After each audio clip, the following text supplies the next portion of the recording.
Yan, ito ang extra mesa. Magkano kaya ang rent? Siguro 100 lang ito. Pag sobrang daming tao, ayan. Magre-rent sila dyan. Pag full pack ng cottage. Ito.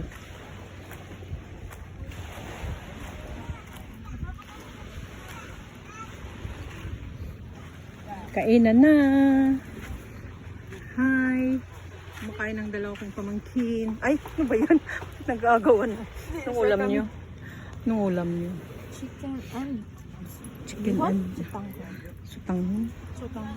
Sutanghon bihon. Sutanghon na maputla.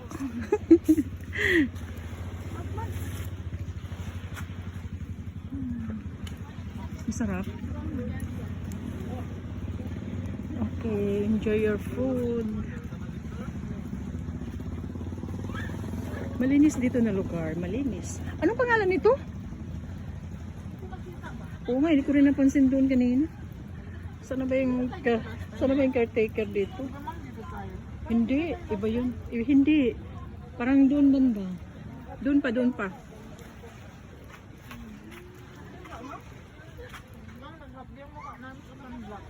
Ay na lang. Huwag na pagbintangan yun. Na ano lang yan siya, nanibago lang. Ganda ng view.